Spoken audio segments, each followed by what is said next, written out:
Hello friends, welcome back to my channel. First of all, thank you for increasing the number of views. जैसे आप देख रहे हो आपकी स्क्रीन पर कि एप्टीट्यूड वाला जो वीडियो था उसमें 2200 व्यूज़ चले गए हैं 2.2 के। कॉम्प्लेक्स वाले में 766 व्यूज़ गए हैं। ये सिर्फ 1 से 2 दिन की बात के बीच में, ठीक है। और मैंने जो चैनल बनाया था वो नॉर्मली बस मैं कुछ कभी नया सीखता हूँ तो उसको शेयर करने के लिए बनाया था कि कभी चलो कुछ खाली टाइम पड़ा है तो कुछ ना कुछ कर लो एक्टिविटी। और ये ऑब्वियसली मुझे मोटिवेट कर रहा है।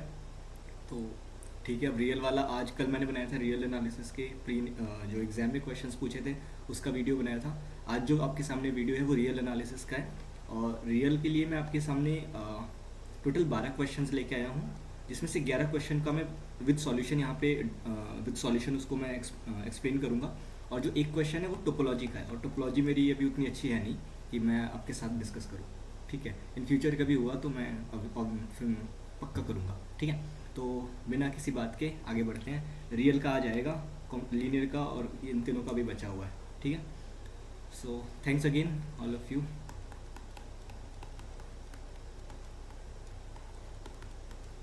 चलो आगे बढ़ते हैं। सो पहला क्वेश्चन है कि let F N X is equals to N X times 1 minus x to the power N for all X in 0 to 1 close interval, then which of the following is true. एक sequence दे रखा है, sequence of function से question है। तो पूछ रहा है ये सीक्वेंस ऑफ फंक्शन कन्वर्ज करता है pointwise to a continuous function, to a discontinuous function, या फिर कन्वर्ज ही नहीं करता है इसमें, या फिर यूनिफॉर्मली कन्वर्जेंट की बात कर रहा है, ठीक है। ओके, तो सीक्वेंस को मैं दोबारा से यहाँ पे नोट कर लेता हूँ। N X 1 minus x to the power इसको, ठीक है। तो जो सॉल्यूशन है हमारे पास दिया हुआ है F N X as N X 1 minus x to the power N, और एक सेट दिया है साथ में जिसको मैं ए नोटेशन देता हूँ 0 से 1, ठीक है। अब ये पूछ रहा है ये फंक्शन पॉइंट वाइज कन्वर्ज कर रहा है कि नहीं। तो मैं पहले इसके लिमिट फंक्शन निकालता हूँ। लिमिट फंक्शन मतलब कैसे डिफाइन होता है limit function, this is the limit N tend to infinity F N X, ये इसका दूसरा नोटेशन होता है। और अगर मैं x की वैल्यू 0 या फिर 1 रखता हूँ तो इसकी ऑब्वियस वैल्यू 0 आ जाती है, ठीक है। और अगर मैं x की वैल्यू 0 और 1 ओपन में से रखता हूँ तो यहाँ पर से वैल्यू 1 से छोटी आ जाती है। उसकी पावर जैसे n करते हो तो कोई भी वैल्यू जो 0 और 1 के बीच में है उसकी पावर अगर n रखोगे और n को इन्फाइनाइट टेंड करा दोगे तो उसकी वैल्यू ऑब्वियसली 0 होने वाली है, ठीक है। So this overall comes out to be 0, ठीक। ओके, ये कर लोगे आप तो हो जाएगा, ठीक है, इजीली हो जाएगा। नेक्स्ट इज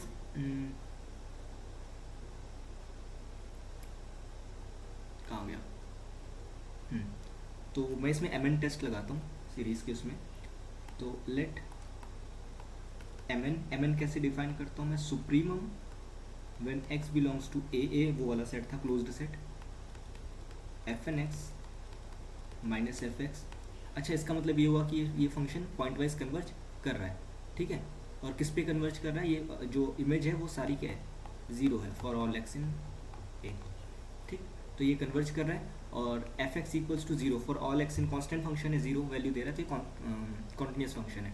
तो option A will be correct, F converges pointwise to a continuous function. और दूसरा फिर इनकरेक्ट हो जाएगा क्योंकि डिसकंटिन्यूस कह रहा है। तो हमारा जो कन्वर्ज कर रहा है वो कंटिन्यूस फंक्शन पे कर रहा है। ऑप्शन सी कह रहा है F N does not converge pointwise, but ये तो पॉइंट वाइज कन्वर्ज कर रहा है, तो ये हो जाएगा गलत, ठीक है। अब हमें क्या चेक करना है, यूनिफॉर्म कन्वर्जेंस, उसके लिए हम एम एन टेस्ट लगा रहे हैं, ठीक।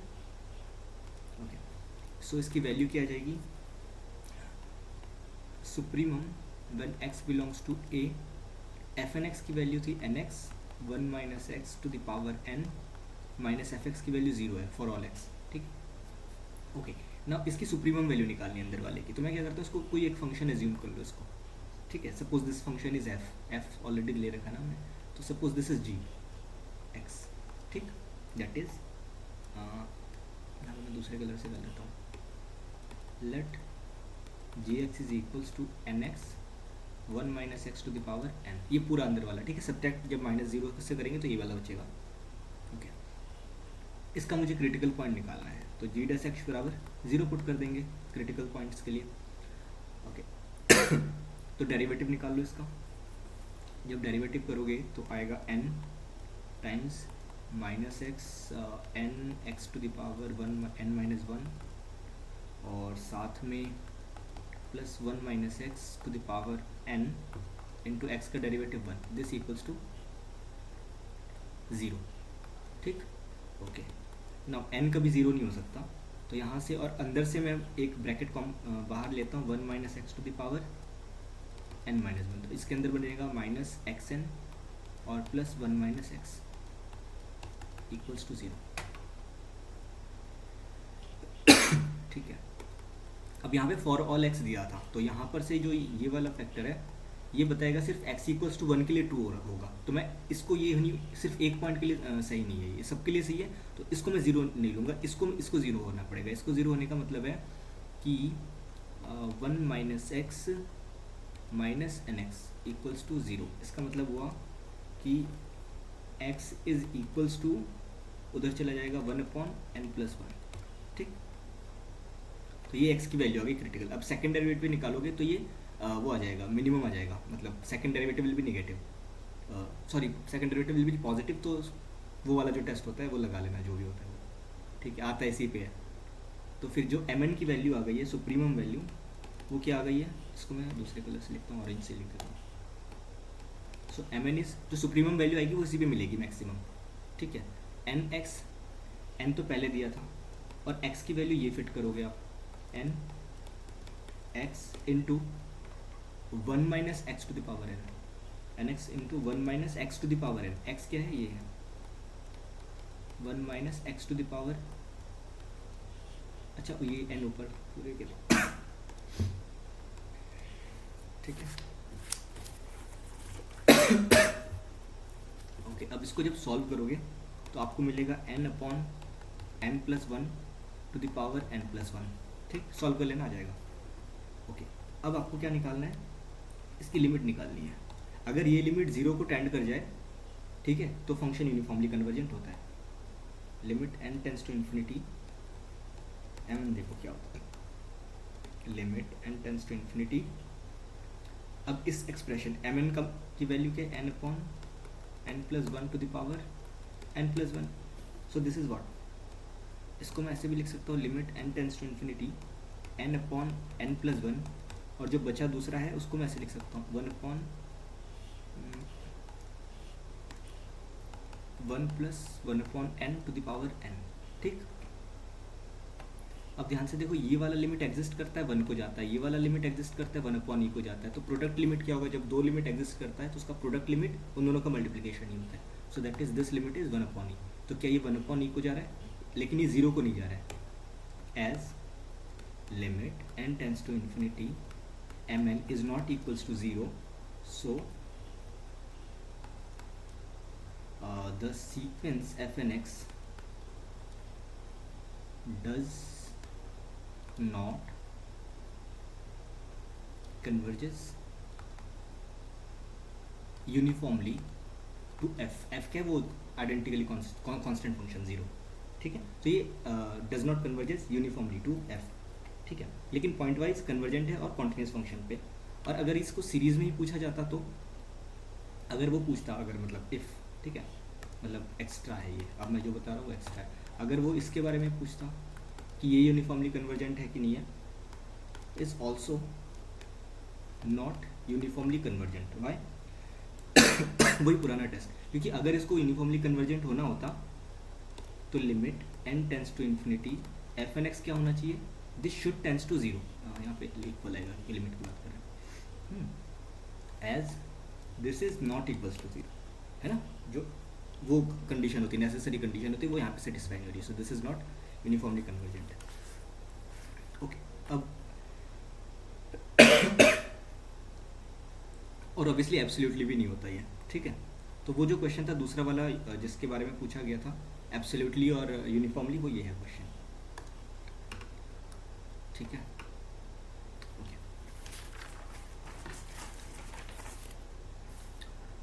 तो जब सीरीज़ के बारे में डिस्कशन चलता है तो हम उसके एसओपीएस बना लेते हैं पहले। Sequence sum of sequence of partial sums, right. So इसको मैं नाम देता हूँ, एन टर्म्स का सम ले रहा हूँ और फंक्शन एक्स का, इसलिए ये नोटेशन। ठीक, this is what s n x कैसे डिफाइन होता है? This is defined as f one x plus f two x and so on f N x. ठीक, ओके। एफ वन क्या होगा? ऊपर से देखो यहाँ से एफ वन होगा x upon one minus x to the power one, x upon one minus x to the power one plus x upon one minus x to the power two plus ऐसे करके x upon one minus x to the power N. ये हो गई इसकी एसओपीएस। ठीक, अब यहाँ से ऊपर से आप एक्स कॉमन ले सकते हो। तो अगर मैं एक्स कॉमन लूँगा तो मेरे पास बचेगा one upon one minus x plus one upon one minus x squared plus plus plus one upon one minus x to the power n. ठीक है, अब एक एनालिसिस देखो। यहाँ पे हमारे पास दिया हुआ है कि जो x है उसकी वैल्यू इसके बीच में है। ठीक, इसका मतलब क्या हुआ? ये इसका मतलब हुआ अगर दोनों तरफ हर जगह से वन जोड़ दूँ सब में तो ये हो जाएगा। इसका मतलब हुआ कि one upon two less than one upon this less than equals to one. ठीक है, ओके। अब मैं काम करता हूँ इसको ना थोड़ी देर एक ही चीज़ बार बार लिखना पड़ेगा, इसलिए मैं इसको आर कहता हूँ। आर, ठीक है। आर क्या है? इस वैल्यू को अपने आर नोटेशन दिया, one upon one minus x की वैल्यू आर है। ठीक, अब एक बात देखो, आर की वैल्यू वन कब होगी? आर की वैल्यू इक्वल टू वन कब होगी? R equals to one if and only if r की वैल्यू वन होने का मतलब क्या है कि one upon one minus x equals to one. तो ये कब होगा? इफ एंड ओनली इफ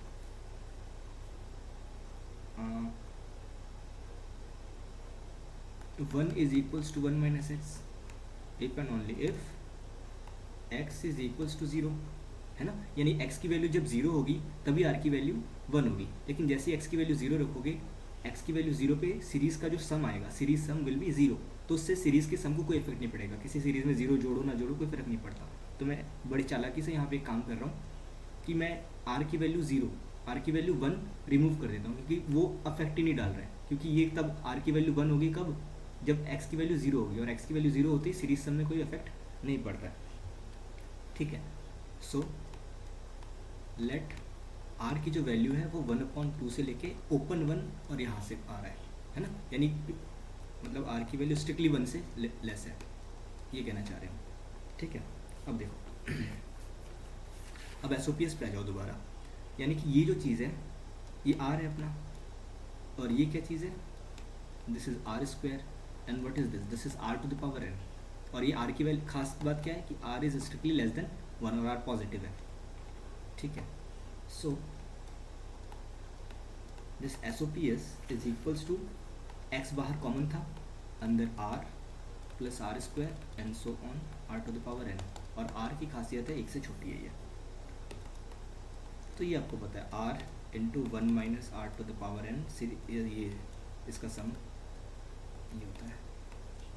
ठीक, ओके।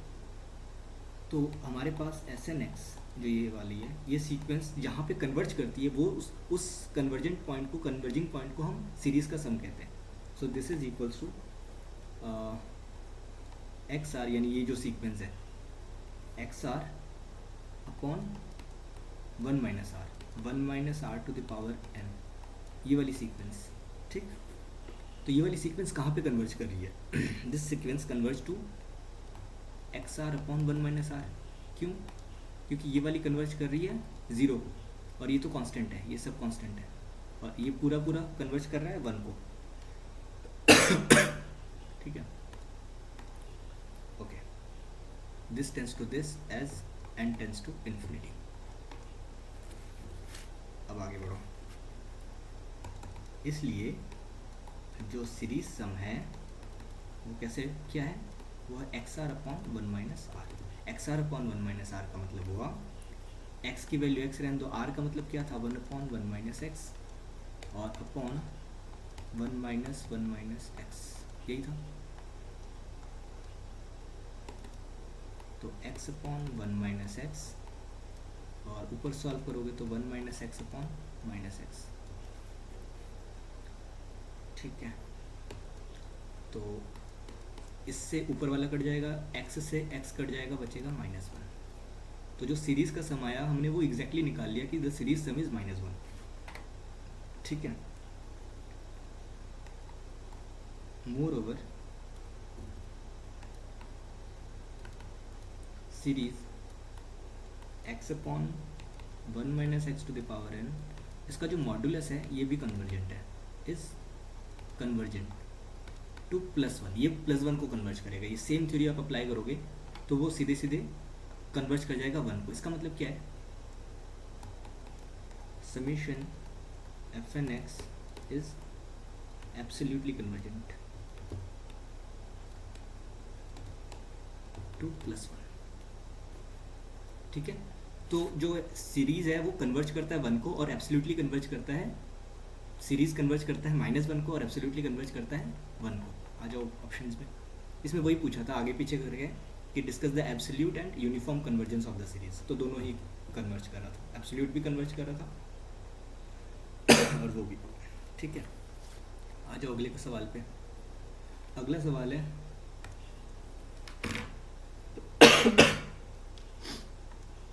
कलर चेंज कर लेते हैं थोड़ा।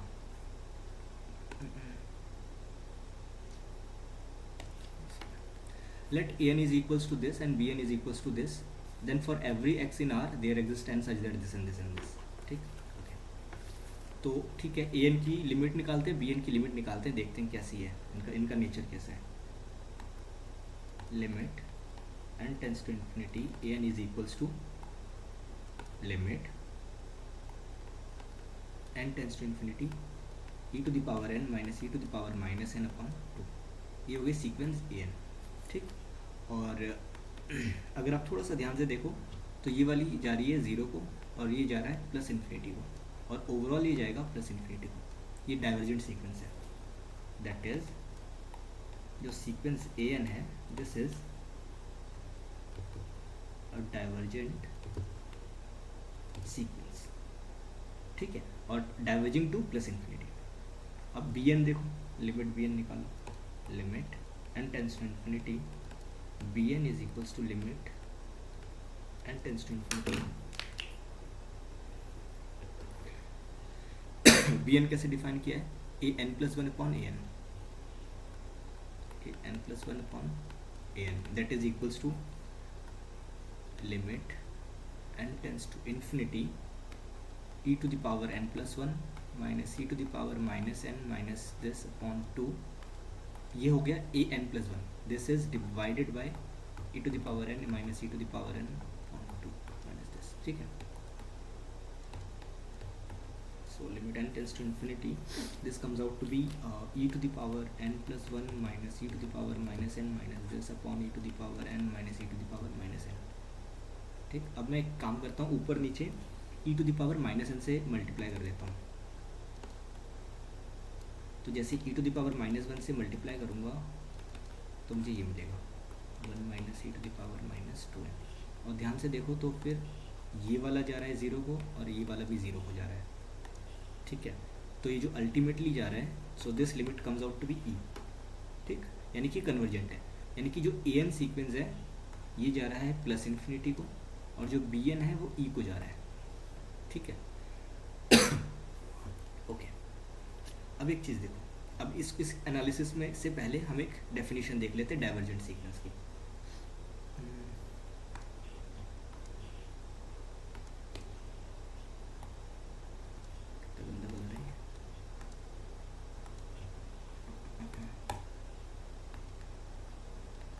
Definition: a sequence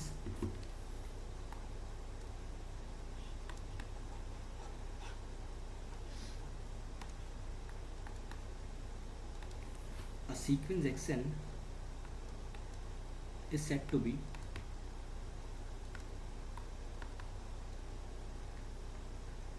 divergent to +∞। मैं डेफिनेशन दे रहा हूँ डाइवर्जेंट सीक्वेंस की, एक दूसरी definition. If there exist a natural number k such that n is always greater than xn series के टर्म से for all n greater than equals to k। यानी कि क्या मतलब है इसका, n जो उसका इंडेक्स है, मतलब जो उसका इंडेक्स है वो हमेशा जो टर्म्स है, मतलब ये डाइवर्जेंट सीक्वेंस की एक उसी सेम डेफिनेशन है बट दूसरे तरीके से बोली गई है कि जो टर्म्स हैं वो जितना आगे जाते जाओगे वो उसकी वैल्यू उतनी बढ़ती जाएगी। n की वैल्यू जैसे जैसे इंक्रीज करेगी, एक मिनट, एक सेकेंड, ये उल्टा हो गया, इसको इधर आना था। n is not greater than, n is ये, क्योंकि n जैसे जैसे बढ़ाओगे सीरीज के टर्म्स और आगे बढ़ते जाएंगे उस वैल्यू से, मतलब जैसे sequence x1 x2 x3 x4 ऐसे है ना, जैसे जैसे n को बढ़ाओगे तो जो ये है यानी कि ये फोर्थ टर्म बड़ा हो जाएगा 4 से, ठीक है। जो पांचवा टर्म है x5 वो 5 से बड़ा हो जाएगा, छठा टर्म बड़ा हो जाएगा x6 से। तो यानी कि जो x5 है वो ऑब्वियसली इंक्रीजिंग सीक्वेंस है, ये है ना, इंक्रीजिंग सीक्वेंस है और पॉजिटिव भी है, तो यानी कि आगे बढ़ता जा रहा है बढ़ता जा रहा है, तो कभी ख़त्म नहीं होगा, यानी डाइवर्जेंट सीक्वेंस है। इसी सेम स्टेटमेंट को हम एक दूसरी लैंग्वेज में लिख सकते हैं जिसकी ज़रूरत हमें है इस स्टेटमेंट में, वो ये है इफ़, और अभी जो लिखवा रहा हूँ इससे पिछले वाले अभी वाले डेफिनेशन में आप कनेक्शन फील करोगे। If for any x in r, any x in r, किसी भी रियल नंबर के लिए there exist a natural number n such that x is greater than sorry n is greater, x is lesser than an, यानी कोई भी real number उठाओ उससे बड़ा ही होगा उसका term. For all n greater than this then sequence का then an this sequence is set to be divergent to plus infinity, ठीक है। यानी कि कोई भी रियल नंबर ले लो सीरीज के टर्म्स, अगर ये रियल लाइन है तो कहीं पर भी कोई भी रियल नंबर कहीं पर भी कह रहा है वो, यानी पॉजिटिव इन्फिनिटी की तरफ जैसे जाओगे उधर भी जितना आगे चले जाओ, ठीक है, और कोई भी रियल नंबर वहाँ से उठा लो तो जो सीक्वेंस का टर्म है वो उससे इधर ही आ जाए, उससे बड़ा आ जाए, उस नंबर से भी बड़ा आ जाए, उससे भी राइट को मिल जाए। तो ये किसकी डेफिनेशन है, ये यानी कि कह रहा है कि वो सीरीज़ के सीक्वेंस के टर्म्स जितना मर्जी चाहो उतना उस आर इन्फिनिटी पे पहुंचा जा सकता है, ठीक है। तो ये अनदर डेफिनेशन है, और इसमें ऑप्शन पता नहीं कौन सा करेक्ट था, यानी जो सीक्वेंस के टर्म्स थे वो x से बड़ा हो जाए, फॉर एनी फॉर एवरी कह रहा है, तो ये option A will be correct. an divergent sequence की बात कर रहा था, ठीक है। और ऑप्शन बी देखो, ऑप्शन बी में क्या है, बी कह रहा हूँ मैं, bn सीक्वेंस देखो, bn सीक्वेंस कन्वर्जेंट सीक्वेंस थी और ऐसा हमेशा पॉसिबल नहीं है, तो an का दूसरा तो वैसे बाय डिफ़ॉल्ट इनकरेक्ट हो जाएगा, ठीक है। ऑप्शन सी भी गलत हो जाएगा, ऑप्शन डी भी गलत हो जाएगा, ठीक है, क्योंकि वो कन्वर्जेंट सीक्वेंस है, जैसे कोई कन्वर्जेंट होता है तो वो बाउंडेड हो जाता है, और बाउंडेड हो जाने से सीक्वेंस के सारे टर्म्स किसी पर्टिकुलर इंटरवल के अंदर आ जाएंगे, तो फिर आपके पास वो वाली आज़ादी नहीं रहेगी कि आप कोई भी रियल नंबर से उन सारे टर्म्स को बड़ा दिखा दो या फिर किसी भी टर्म से उसके सारे टर्म्स को छोटा दिखा दो, तो ऑप्शन सी और डी विल बी डिस्कार्डेड, ठीक है। आगे चलो।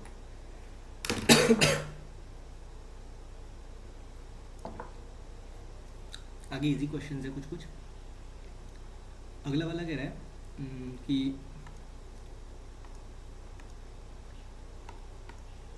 Number of injective functions from this set, तो सीधे नंबर लिख देते हैं, तो that number will be equals to, अगर मैं एक बार वैसे देख लो, अगर एक फंक्शन डिफाइन है ए से बी में और सेट ए की कार्डिनलिटी m है, इसकी कार्डिनलिटी b है, तो number of one function is equals to npm। npm का मतलब है n factorial upon n minus m factorial, ठीक है। हमारे यहाँ पे m की वैल्यू जो है वो 7 है और n की वैल्यू 10 है, n की वैल्यू 10 है और m की वैल्यू 7 है, तो 10 माइनस 7 इज 3, तो answer will be 10 factorial upon 3 factorial. अगला सवाल ये है, अब यहाँ पे देखो ये सीक्वेंस की खासियत है, ये सीक्वेंस का लिमिट निकालो, सारे लिमिट पॉइंट्स निकाल लो, the set of limit points, an क्या दिया हुआ है, -1 to the power n 1 minus e to the power minus n, ये दिया हुआ है। अब ये सीक्वेंस कहाँ कन्वर्ज कर रहा है, ठीक है। इस सीक्वेंस को मैं दूसरे तरीके से लिख लेता हूँ, ये है 1 minus e to the power minus n जब मैं n मेरा इवन है और अगर ऑड होगा तो ये माइनस हो जाएगा ये plus e to the power minus n minus 1 अगर n मेरा ऑड है। ठीक है, तो जो ऊपर वाली सीक्वेंस है जब n इवन है वो कन्वर्ज कर रहा है 1 की तरफ, नीचे वाला कन्वर्ज कर रहा है -1 की तरफ, और ये कन्वर्ज कर रहा है -1 की तरफ। तो the set of limit points is 1 and -1, और ऑब्वियसली ये जो सीक्वेंस है ये बाउंडेड सीक्वेंस है विथ 2 लिमिट पॉइंट्स। ठीक है, ओके। और यहाँ पे लिमिट सुप्रीमम लिमिट इन्फीमम पूछा गया है, तो आपको पता है कि at this moment limit supremum of the sequence will be, जो सबसे बड़ा लिमिट होता है वो होता है ना, और जो लिमिट इन्फीमम होता है वो सबसे जो छोटा लिमिट होता है वो होता है। अगर सीक्वेंस कन्वर्ज करी तो लिमिट सुप्रीमम लिमिट इन्फीमम बराबर हो जाते हैं। ठीक है, अच्छा अब यहाँ पर देखो दो और सीक्वेंसेस डिफाइन की गई है, बी एन और सी एन। बी एन क्या है, मैक्सिमम करके बनाया गया है, तो ये जो इसका जो लिमिट होता है ना, यानी कि जो लिमिट बी एन होता है, लिमिट बी एन वो होता है लिमिट सुप्रीमम पे कन्वर्ज करता है, वो होता है limit supremum of A n, जो कि क्या आया है लिमिट सुप्रीमम 1। और जो लिमिट सी एन है, सी एन क्या है, इन्फीमम से बन रहा है, हमेशा छोटी छोटी वैल्यूज लेके फिर उसका हमेशा पूरा सुप्रीमम लेते हैं, तो वो होता है लिमिट इन्फीमम, और वो आया है ये। तो आपसे एग्जाम में पूछा था ये वैल्यू और ये, तो जो बी एन की लिमिट है वो सुप्रीमम है, जो लिमिट बी एन है, जो लिमिट बी एन है वो लिमिट सुप्रीमम, यानी ऑप्शन सी सही है, और जो लिमिट सी एन है वो लिमिट इन्फीमम है, और ऑप्शन बी सही है। ठीक है, अब ये डी मॉर्गन लॉ पे था question, A B C set है और सच दैट ये। अच्छा एक चीज़ और, इसका मतलब होता है ए इंटरसेक्शन बी कॉम्प्लीमेंट, यानी कि इसको आप ए माइनस बी लिख सकते हो।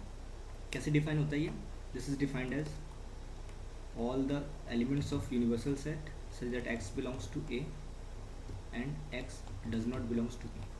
ठीक, अब इस पे आ जाओ, A minus B minus C. अब हमें कैलकुलेट क्या करना है, A minus B minus C, इसका मतलब क्या हुआ, A intersection B intersection C complement का फिर से कॉम्प्लीमेंट। ठीक, इस डेफिनेशन से मैं इसको यूज़ कर रहा हूँ, मुझे इजी पड़ेगा इसलिए। अब देखो ए इंटरसेक्शन, अब डी मॉर्गन्स लॉ लगाओ, ए यूनियन बी का कॉम्प्लीमेंट क्या होता है, this complement union C complement और फिर से कॉम्प्लीमेंट। ठीक, तो A intersection B complement union C, complement का भी कॉम्प्लीमेंट वही सेट रह जाता है। अब यहाँ पे देखो, अब डिस्ट्रीब्यूटिव प्रॉपर्टी अप्लाई कर दो, तो A intersection B complement union A intersection C. अब ए इंटरसेक्शन बी कॉम्प्लीमेंट को क्या लिखोगे, A minus B union A intersection C, ये ऑप्शन डी आपका। ठीक, ओके। अगला 7 number, the consider the power series this, then उसकी रेडियस ऑफ कन्वर्जेंस और फिर कहाँ कहाँ पे कन्वर्ज करा है वो पूछा है। तो अगर मैं इस पूरे को एक सीक्वेंस ए एन मान लूँ, ठीक, तो इस सीक्वेंस की रेडियस ऑफ कन्वर्जेंस निकाले पावर सीरीज की सीक्वेंस ए एन की मदद से। तो अगर कैपिटल आर मेरा रेडियस ऑफ कन्वर्जेंस है तो कैसे डिफाइन होता है, A N to the power 1/n। ठीक है, एक्चुअली लिमिट सुपीरियर होता है ये, तो उसकी यहाँ पे ज़रूरत नहीं पड़ेगी। और ए एन दिया हुआ था n to the power n square divided by 1 plus n to the power n square, इस पूरे का की पावर 1/n। ठीक, limit n tends to infinity, and ये आ गया n to the power n divided by 1 plus n to the power n, यानी इसका मतलब ये आ गया limit n tends to infinity ये n/1 plus n whole to the power n। ठीक, अब देखना, इसको लिख सकते हो आप limit n tends to infinity 1/1 plus 1/n to the power n। ठीक, सेम बात है। अब एक चीज़ देखो, आपने ये सीखा है कि जैसे एक सीक्वेंस ए एन है, एक सीक्वेंस बी एन है। अगर इसकी लिमिट एल है, इसकी लिमिट एम है, ये भी ज़ीरो नहीं है, ये भी ज़ीरो नहीं है, तो limit A N upon B N क्या होती है, एल अपॉन एम होती है ना। तो यहाँ पर भी अप्लाई करो। जैसे वन है, वन कॉन्स्टेंट सीक्वेंस है, इसकी लिमिट क्या जाएगी, वन, और नीचे वाले सीक्वेंस की लिमिट क्या जाएगी, ई। तो इस पूरे की लिमिट क्या जाएगी, वन अपॉन ई, क्योंकि दोनों की लिमिट एग्जिस्ट कर रही है, कोई भी ज़ीरो नहीं है, ठीक है। अच्छा, one upon R equals to one upon E दिया हुआ था, इसका मतलब रेडियस ऑफ कन्वर्जेंस क्या है, so radius of convergence is E, E है, वन अपॉन ई नहीं है। तो ऑप्शन ए इज इनकरेक्ट, क्योंकि वो कह रहा है आर ओ सी क्या है, वन अपॉन ई कह रहा है, वन अपॉन ई नहीं है, ई है। इसका क्या मतलब हुआ, इसका मतलब ये हुआ। अच्छा, और एक चीज़, जो पावर सीरीज एक्सपेंड किया गया है यहाँ पे ध्यान दो, दूसरा वाला, वो एक्स जीरो के अबाउट है ना। जैसे अगर x minus two to the power n दिया होता है यहाँ पे x to the power n की जगह पे, तो इसका मतलब ये दो के अबाउट, दो को सेंटर बना के फिर रेडियो वो आपको रीजन बनाना है, ठीक है। तो यहाँ पर जीरो के अबाउट बनाया हुआ है, और आर ओ सी कितना आ गया, ई, यानी यहाँ पर कोई रियल नंबर ई होगा, ई की वैल्यू होती है 2 आइलर कॉन्स्टेंट होता है 2.71 समथिंग, ठीक है। तो यार इसका मतलब ये हुआ कि ये है रीजन ऑफ कन्वर्जेंस, यानी कि कोई भी एक्स की जगह पे इसके अंदर का कोई भी पॉइंट रख दोगे जैसे अल्फ़ा, तो ये पावर सीरीज कन्वर्ज हो जाएगी। यानी एक्स की जगह पे अगर इस शेडेड रीजन के अंदर का कोई भी पॉइंट रखोगे तो ये पूरी पावर सीरीज कन्वर्ज हो जाएगी, और इसके बाहर का रखोगे तो डेफिनेटली नहीं होगी। अब देखना ये है कि इस ई के बाहर कौन कौन से पॉइंट लाई करते हैं। ई की वैल्यू कितनी है, 2.71, यानी जो सर्कल बना है इसकी रेडियस कितनी है, 2.71 समथिंग, एक इरेशनल नंबर है। ऑप्शन दो, ऑप्शन बी कह रहा है कि ये 3 है, 3 तो बाहर है इस पूरे उससे, क्योंकि इसकी रेडियस ही 2.7 तक है, 3 नहीं है। तो option B will be incorrect, option C will be incorrect, 5 पे भी नहीं है। हाफ से कम है क्या, यस, क्योंकि 1/2 कहाँ पे है, यहाँ पे है कहीं पे इसके अंदर ही, तो उसके अंदर के हर एक पॉइंट के लिए ये सही है। वो इस रीजन की बात कर रहे हैं इसके लिए सही है, ठीक है। समझ में आ रहा होगा, ऐसा कुछ है नहीं, सब पढ़ रखा है। अगला है 8th नंबर,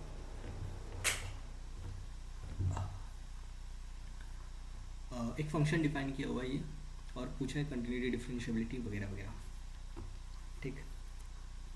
तो ठीक है, तो मैं पहले कॉन्टिन्यूटी चेक कर लेता हूँ, ठीक। ऑप्शन ए,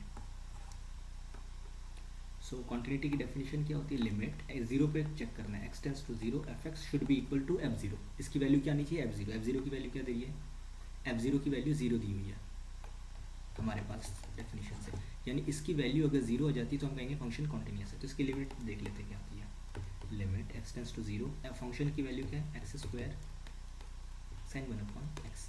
अब एक चीज़ देखो, ये वाला बाउंडेड है फंक्शन कैसा है, बाउंडेड, और ये इसकी लिमिट क्या है, ज़ीरो। किसी भी बाउंडेड फंक्शन को किसी नल फंक्शन से, मतलब जिसकी लिमिट ज़ीरो जा रही है, उनको मल्टीप्लाई करते हैं तो फाइनली आता है ज़ीरो। और ये क्या है, एफ ज़ीरो, क्या इम्प्लाई हुआ कि f is continuous at zero, ठीक। ओके, सेकंड ऑप्शन, तो option A is correct. Option B differentiability की बात कर रहा है, ठीक है। डिफरेंशिएबिलिटी भी चेक कर लेते हैं बाय डेफिनेशन। डिफरेंशिएबिलिटी कैसे चेक करते हैं, ज़ीरो पे limit x tends to zero, f of x minus f zero divided by x minus zero. इसकी लिमिट जो आती है अगर वो एग्जिस्ट करती है तो हम कहते हैं फंक्शन ज़ीरो पे डिफरेंशिएबल है। Limit x tends to zero, f x की वैल्यू है x square sine 1/x minus f zero की वैल्यू ज़ीरो गिवन थी, divided by x minus zero. This is equals to limit x tends to zero, x sine 1/x, इसकी value कितनी आएगी, ठीक। ये फिर से बाउंडेड सीक्वेंस और ये नल सीक्वेंस आ गया ज़ीरो। सीक्वेंस कह रहा हूँ, फंक्शन मतलब समझ में आ गया होगा। बाउंडेड फंक्शन को किसी भी ज़ीरो वाले जो लिमिट जिसकी ज़ीरो है उस पर प्रोडक्ट करते हैं कॉन्टिन्यूस, तो वो ज़ीरो आता है। और तो जो ज़ीरो है what is that is what,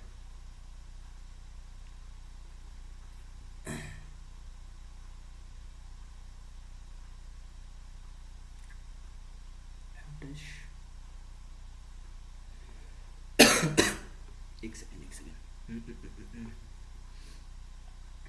सो ये एग्जिस्ट कर रही है,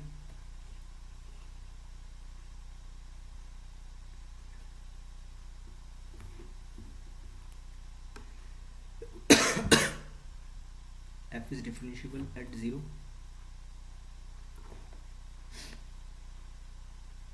एक दिक्कत हो गई शायद। अगर ये डिफरेंशियबल है तो ये जो होगा इसका नोटेशन हम तब देंगे एफ डैश ज़ीरो। ज़ीरो पे डेरिवेटिव की वैल्यू ज़ीरो आ गई। ऑप्शन सी पे आओ फिर। ऑप्शन सी क्या कह रहा है? फिर तो ये भी सही हो गया। क्योंकि ये तो नोटेशन होता है ना कि जब कोई लिमिट एग्जिस्ट कर जाती है उसको हम इस नोटेशन से दिखाते हैं। ओके चलो देखते हैं इसको। अगला है limit x tends to zero. अच्छा ज़ीरो पे फंक्शन फिर हो गया डिफरेंशियबल। ऑप्शन डी कह रहा था f dash zero does not exist, but हमारा तो ये एग्जिस्ट कर गया। ये हो गया फिर गलत क्योंकि हमारा एग्जिस्ट कर गया है। और f is differentiable at this, yes f is differentiable at this. तो दिक्कत कहाँ आ गई है? तो f dash x equals to क्या आएगा? देखो एफ डैश एक्स निकालो। पहला इंटू दूसरे का derivative minus one upon x square plus दूसरा पहले का derivative this one x is not zero.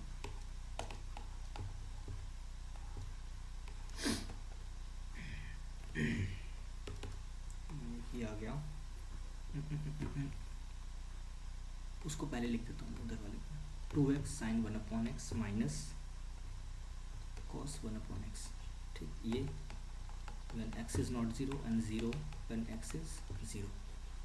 तो फिर इसका डेरिवेटिव फंक्शन आ गया। तो यहाँ पर से अगर आप ये डेरिवेटिव फंक्शन आ गया, अब यहाँ पर आप निकालने की कोशिश करो limit x tends to 0 f dash x, यानी कि limit x tends to 0 f dash x का मतलब हुआ 2x sine 1 upon x minus cos 1 upon x. ठीक, ये एग्जिस्ट करिए ये लिमिट। ये लिमिट एग्जिस्ट नहीं कर रही है क्योंकि यहाँ पर से आ जाएगा पंगा, क्योंकि ये लिमिट तभी एग्जिस्ट करेगी जब दोनों एग्जिस्ट करते हो। So this limit does not exist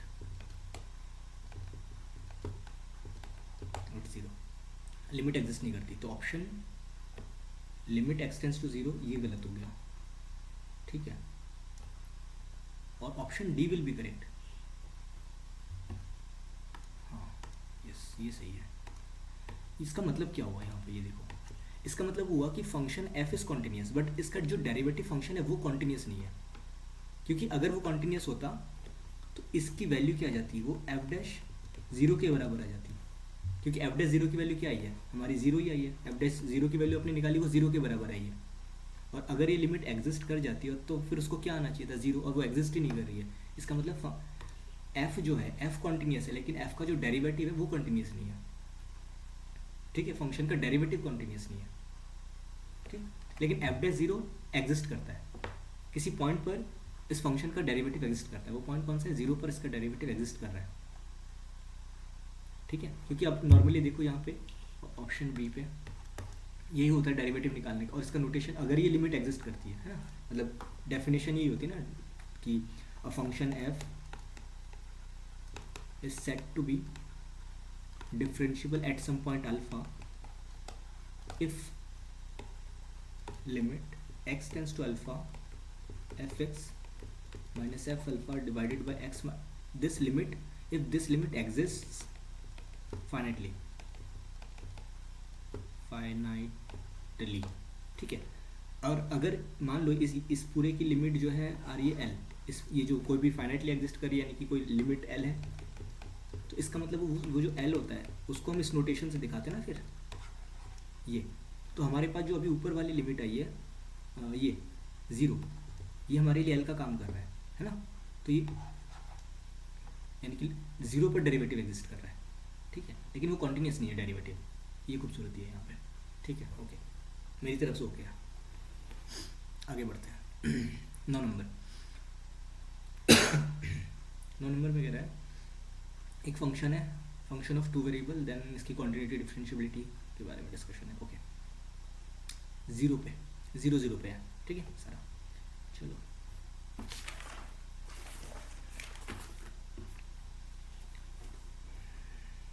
तो ऑप्शन ए, इसकी कॉन्टिन्यूटी सेम ऊपर वाला डेफिनेशन अप्लाई करो, लिमिट निकाल लो एक ही पॉइंट पे। क्वांटिटी चेक कर रहे हैं, तो limit x y tends to 0 0 f of x y, ये लिमिट देखते हैं क्या होता है। अगर ये एफ 0,0 के बराबर आ जाती है तो फंक्शन कॉन्टिन्यूस कहेंगे। लिमिट, अब मैं काम करता हूँ, क्योंकि हमें x से भी 0 की तरफ जाना है, y से भी 0 की तरफ को जाना है, ठीक है। और अगर लिमिट एग्जिस्ट कर रही है तो हर एक पाथ से लिमिट एग्जिस्ट करनी चाहिए, बट मैं क्लेवरली एक पाथ चूज करता हूँ mx², ये भी जा रहा है 0 0 को, ठीक है। और fx की वैल्यू क्या थी, फंक्शन की वैल्यू क्या थी, x² y/x⁴ y² plus e की पावर xy। तो मैं उस पूरे की जगह पे जहाँ पे x है वहाँ पे x ही रहने देता हूँ, और जहाँ पे y है वहाँ पे mx² रखता हूँ, y की जगह पे mx², x² y था, x⁴ प्लस mx², और यहाँ पे y की पावर 2 था, ठीक है, और plus e to the power xy, ठीक है। अच्छा, यहाँ पे अल्टीमेटली ये लिमिट को मैं लिख सकता हूँ, then x tends to 0, then mx² also tends to 0। तो ये इफ एंड ओनली इफ कहेंगे हम, क्योंकि m कोई नॉन जीरो वैल्यू मैंने चूज़ करी है, ठीक है। यहाँ पे m इज़ नॉन जीरो, मतलब अगर x 0 को तभी जाएगा जब mx² 0 को जाएगा, ये if and only if condition है, तो इसको मर्ज कर सकते हैं हम। तो अल्टीमेटली आ गया mx³ नहीं, mx⁴ divided by x⁴ plus m² x⁴, ठीक है।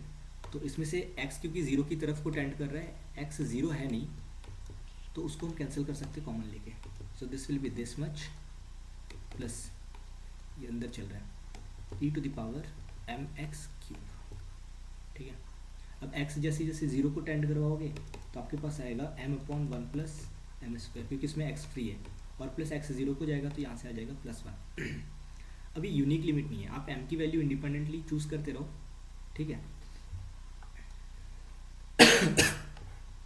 हम इस पाथ से जा रहे हैं 0 की तरफ को, ये mx² वाली लाइन है सारी, ठीक है, 0 की तरफ को जा रहे हैं इधर से। तो आप अलग अलग m की वैल्यू चूज़ करोगे, आपके पास अलग अलग कर्व्स ऐसे आते रहेंगे, और हर एक m की वैल्यू चूज़ करोगे तो इसकी जो लिमिट है वो अलग अलग आती रहेगी यहाँ से। सो आप यहाँ से कंक्लूजन क्या निकाल सकते हो, so limit x y when it tends to 0, 0 f x y, this limit does not exist, ठीक, ओके। सो अगर ये एग्जिस्ट ही नहीं करा तो कॉन्टिन्यूटी की बात नहीं आएगी। सो एफ इज कॉन्टिन्यूस एट की नो, एफ अगर कोई चीज़ कॉन्टिन्यूस ही नहीं होती तो वो डिफरेंशिएबल भी नहीं होगा। तो एफ इज़ नॉट डिफरेंशिएबल, हाँ ये ऑप्शन सी सही हो गया। अब पूछ रहे हैं डायरेक्शनल डेरिवेटिव एग्जिस्ट एट 0 0, तो डायरेक्शनल डेरिवेटिव के बारे में डिस्कशन करते हैं, ऑप्शन डी देखते हैं। सो जो नोटेशन है मेरे पास वो ये है कि directional derivative of function f at point 0 0 in the direction u, what is u, u कोई भी डायरेक्शन है u1, u2, मतलब u1i प्लस u2j, मतलब x डायरेक्शन में i कैप जो है x डायरेक्शन में यूनिट वेक्टर है, और j कैप क्या है y एक्सिस में यूनिट वेक्टर है, ठीक है। So this is equals to limit h tends to 0 f of 0, 0, ये वो पॉइंट है, plus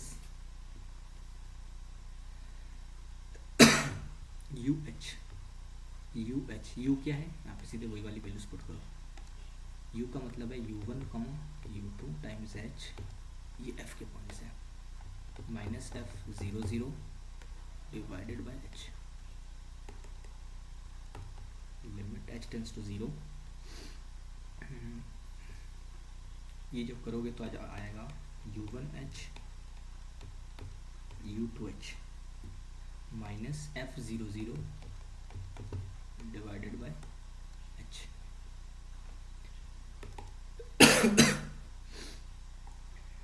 limit h tends to 0, अब फंक्शन में रख दो, ये आपका x और ये आपका y, तो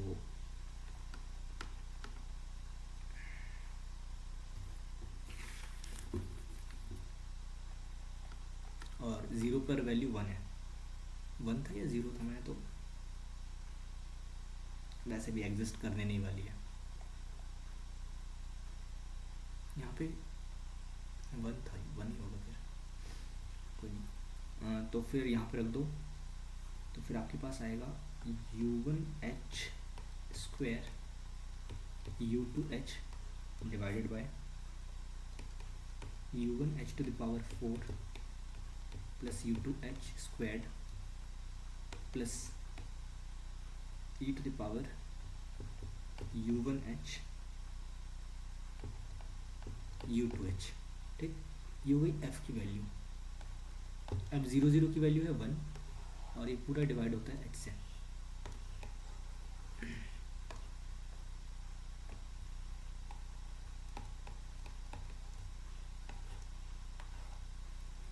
ठीक है,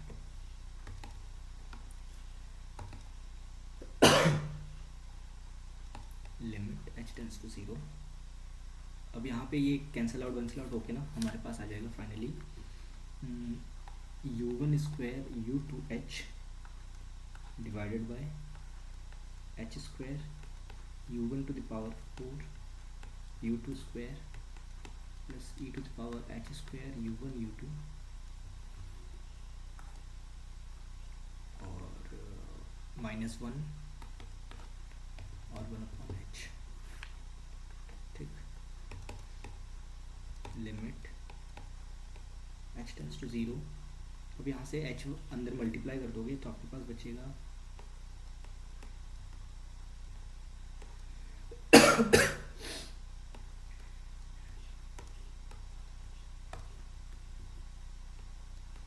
h square u1 to the power 4 plus u2 square and plus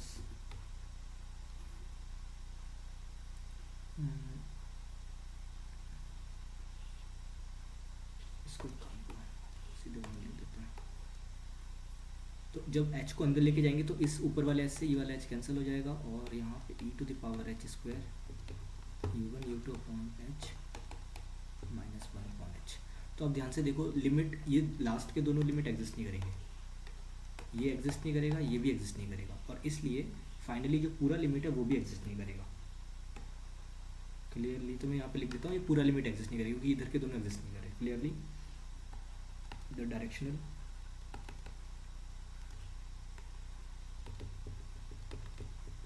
derivatives not exists। कहाँ पे एग्जिस्ट नहीं कर रहा?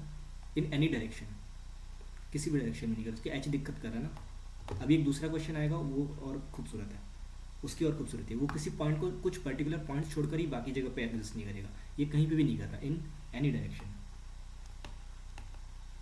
यानी पार्शियल डेरिवेटिव भी एग्जिस्ट नहीं करेगा, यहाँ से हम ये भी पता लगा सकते हैं, और ये डिफरेंशिएबल भी नहीं होगा, वो तो ऊपर से ही पता चल गया था। तो option D directional derivative exist at 0, no this does not exist, मतलब 0 पे किसी भी डायरेक्शन से एग्जिस्ट नहीं करता। अगला सवाल ये है, अब इसकी खूबसूरती है, वो क्या है, एफ इज कॉन्टिन्यूस एट 0, वही सब सेम चीज़ें पूछी गई है, यहाँ पे पार्शियल डेरिवेटिव और पूछ रखा है। ठीक है, एक्स्ट्रा तो ठीक है, कॉन्टिन्यूटी जब पूछा है तो बताते हैं इनको। ऑप्शन है limit x y tends to 0 0 f x y is equals to limit x y tends to 0 0 x upon mod x square root x square plus y square. ठीक है, अब यहाँ पर ध्यान से देखो कि x अपॉन मॉड एक्स, जैसे x 0 की तरफ को जाएगा ये जाएगा ±1 की तरफ। ठीक, और जो square root x square plus y square है वो कहाँ जाएगा? 0 की तरफ। एक्स स्क्वायर एक्स भी 0 की तरफ जा रहा है, वाई की भी 0 की तरफ जा रहा है, तो नीचे वाला जाएगा 0 की तरफ, ऊपर वाला इसकी तरफ, यानी ये वाला जो है ये बाउंडेड है और ये 0 की तरफ को टेंड हो रहा है, तो प्रोडक्ट कहाँ जाएगा? 0 की तरफ। ठीक, अब यहाँ पे देखो f 0 पे 0 क्या दे रखा था, f 0 0 पे, यानी फंक्शन में f 0 0 की वैल्यू क्या होगी? तो सेकंड वाला कब लेते हैं? जब पहला कोऑर्डिनेट 0 हो जाता है, x जब 0 हो जाता है, तो x 0 है तो इसकी इमेज क्या जाएगी? 0। ठीक, तो f 0 0 ही दे रखा है, and this is equals to what? f 0 0। So this function is continuous at this point, function continuous हो गया। अगला पूछ रहा है f की डिफरेंशिएबिलिटी के बारे में। इसके बाद इसको थोड़ा सा रोक लो, ऑप्शन सी देख लो, partial derivatives at zero, option C F X 0 0 पे पूछा है, ठीक।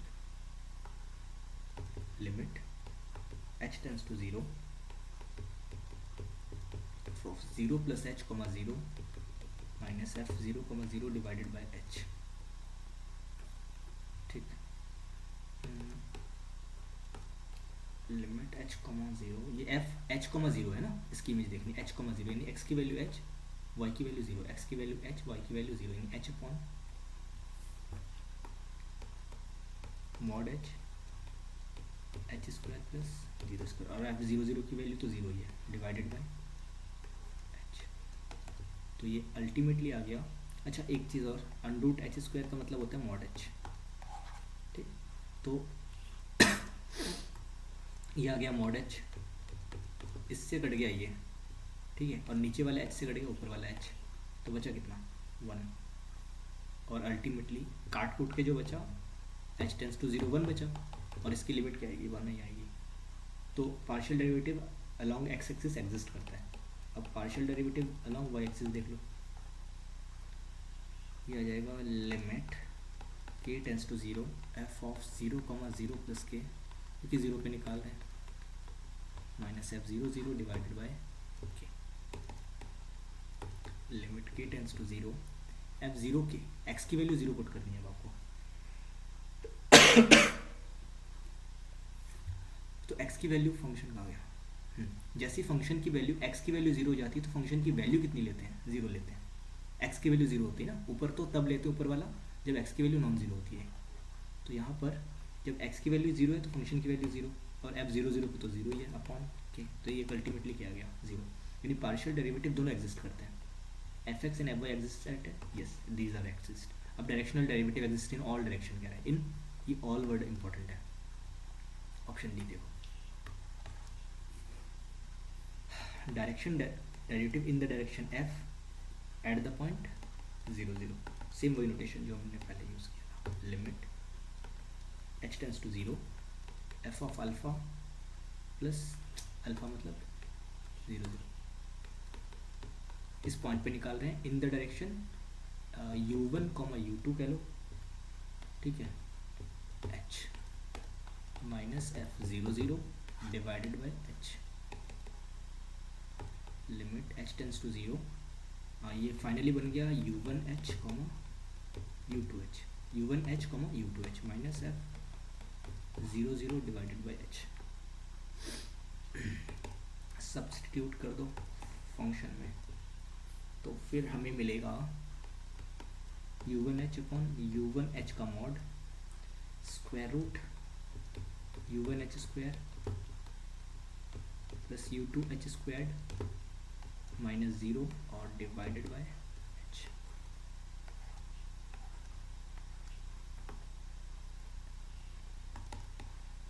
लिमिट h टेंस टू 0, अब यहाँ पर h क्योंकि पॉजिटिव नंबर है तो ऊपर वाले h से नीचे वाला h तो कैंसिल हो जाएगा, और u1 का नहीं पता तो u1 अपॉन मॉड u1, क्योंकि u1 u2 क्या है, पूरे कार्टेशियन प्लेन पर कहीं पर भी कोई पॉइंट है, हो सकता है वो u पॉइंट u1 u2 ये हो, यानी इस डायरेक्शन में निकालना चाह रहे हो R2 में, ठीक है। तो कोई भी पॉइंट निगेटिव भी हो सकता है, यहाँ पे निगेटिव भी हो सकता है u1 u2 कुछ भी, तो इस वजह से मॉड वो रखना ज़रूरी है, काट मत देना गलती से कि u1 हमेशा पॉजिटिव होगा। अब 0 भी हो सकता है, ठीक है, u1 की वैल्यू 0 भी हो सकती है, कब होगी 0, x की वैल्यू 0, हाँ यहाँ पर इन सारे पॉइंट्स पर, जैसे अगर आप इस डायरेक्शन में निकालना चाहते हो तब, और कहाँ क्या कर रहा था मैं, अच्छा अब अंदर से h स्क्वायर बाहर कॉमन आएगा क्योंकि h पॉजिटिव है तो बाहर नॉर्मली h बाहर आ जाएगा, तो फिर और अंदर बचेगा u1 square plus u2 square, और ये तो 0 हो गया, और एक नीचे 1/h बचा हुआ था, और नीचे 1/h, तो उस h से ये वाला h कैंसिल हो गया, तो आपके पास फाइनली बचा limit h tends to 0 u1 square root u1 square u2 square divided by mod u1, ठीक है। अब देखो, अब वो कह रहा है कि directional derivative exist in all direction, तो ऑल डायरेक्शन में नहीं है, क्योंकि u1 दिक्कत कर जाएगा यहाँ पे। अगर ये गलती से u1 0 हो गया तो ये लिमिट एग्जिस्ट नहीं करेगी। ठीक, so directional derivative does not exist in the directions, किस किस डायरेक्शन में, 0, u2 टाइप में। u इक्वल्स टू इस टाइप के जो डायरेक्शंस होंगे ना, u इक्वल्स टू 0, u2, यानी u1 की वैल्यू 0 रख दी आपने। इन डायरेक्शन में डायरेक्शनल डेरिवेटिव एग्जिस्ट नहीं करेगा इन जनरल। ठीक है, हो गया फिर। तो ये तो नहीं है। अच्छा, डायरेक्ट, और अगर फंक्शन, अच्छा एक चीज़, अब ऑप्शन बी के लिए देखो। ऑप्शन बी में क्या था, अगर हम कहते हैं f इज़ डिफरेंशिएबल, तो ये इम्प्लाई करता है कि f इज़ डिफरेंशिएबल, और प्रिसाइज करो एट 0, 0, ये इम्प्लाई करता है कि डायरेक्शनल डेरिवेटिव एग्जिस्ट एट ये इन ऑल डायरेक्शन। तो हर एक डायरेक्शन में डायरेक्शनल डेरिवेटिव इम्प्लाई करता है। अगर इसको स्टेटमेंट P, इसको स्टेटमेंट Q कह दूँ, तो हमारे पास क्या है चीज़ें अभी हमारे पास अवेलेबल, कि एक स्टेटमेंट P है जो इम्प्लाई करता है स्टेटमेंट Q को, तो इसके साथ साथ ये भी तो अवेलेबल होता है, not Q implies not P, यानी कि अगर नीचे वाला सही नहीं होगा तो ऊपर वाला भी सही नहीं होगा। तो directional derivative does not exist in all direction, अभी हमने ये लिखा, तो ये क्या इम्प्लाई कर रहा है, so this implies f is not differentiable eight 0, 0। एक दूसरा तरीका जो होता था, अब वो भी अप्लाई कर सकते हो, ये सही है, इज नॉट कह रहा है वो भी आप अप्लाई कर सकते हो, वहाँ से भी आ जाएगा, बट वो लेंथ ही पड़ेगा, इसलिए मैंने डायरेक्शनल डेरिवेटिव का मुझे कर रहा था, देखा मैंने, तो हाथ सीधे अप्लाई कर दिया था। चलो अगला सवाल। अच्छा, ये क्वेश्चन थोड़ा सा लेंथी है, ठीक है, स्टार्ट करते हैं। इसका भी प्रूफ बता रहा हूँ मैं, पता नहीं कितने टाइम का वीडियो बन गया, 1 सेकेंड। अच्छा, इस पर टाइम नहीं दिखाएगा, चलो स्टार्ट करते हैं। एक फंक्शन है 0, 1 से डिफाइंड है, वो क्लोज इंटरवल r पे साइन x², x ये पूरा इसके एंगल में है, ठीक। तो इस लिमिट के बारे में पूछा था, ये सीरियसली एग्जाम में अगर आपको इसकी वैल्यू पता थी तो करने लायक था, वरना एग्जाम में हैंडल करने लायक तो नहीं था। इसका प्रूफ जब मैं बताऊंगा अभी, तो आप देख के समझ जाओगे कि क्या चीज़ था ये। चलो स्टार्ट करते हैं प्रूफ। तो हमारे पास जो स्ट्रक्चर दिया हुआ है, गिवन मॉडल है, वो ये है, ठीक है। इसको मैं नोट कर लेता हूँ, ये वाला। इसकी हमें लिमिट निकालनी है। अगर आप इसको सीक्वेंस an कहो तो आपको लिमिट an निकालना है, ठीक। तो इस an सीक्वेंस को मैं यहाँ पे लिख लेता हूँ दोबारा। हमारे पास दिया हुआ n 1/n summation k is equals to 1 to n f of k by n minus integral 0 to 1 fx dx, यानी ये एक सीक्वेंस दे रखी है, ठीक है। अगर आप इसको an कह लो तो एक सीक्वेंस दे रखी है an, इसकी लिमिट निकालनी है, ठीक ठीक है। तो 1/n k equals to 1 to n k/n minus, अब देखना इसको मैं क्या कर सकता हूँ, इसको मैं लिख सकता हूँ integral 0 to 1/n fx dx plus integral 1/n से 2/n fx dx and so on integral n-1/n से लेके n/n fx dx। ये को वेरीफाई कर लो, ठीक है। ये कहाँ से आया आपको पता है ना, कि अगर a से b तक ले रहे हो प्लस b से c तक ले रहे हो प्लस c से d तक ले रहे हो, तो अल्टीमेटली ये a से d तक ही है फंक्शन, ठीक है। तो वो वाला अप्लाई करें।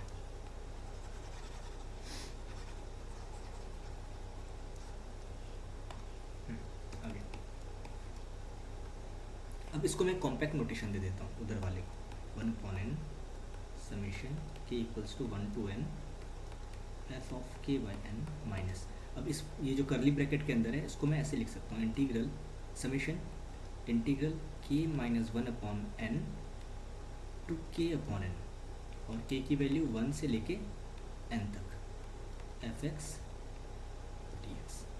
ठीक, कॉम्पैक्ट फॉर्म में ऐसे लिख दिया। ओके, अब आगे एन इधर रख लो। अब एक चीज़ देखो, यहाँ पे जो समीशन है वो मैंने दोनों तरफ से बराबर कर दिया। ठीक है,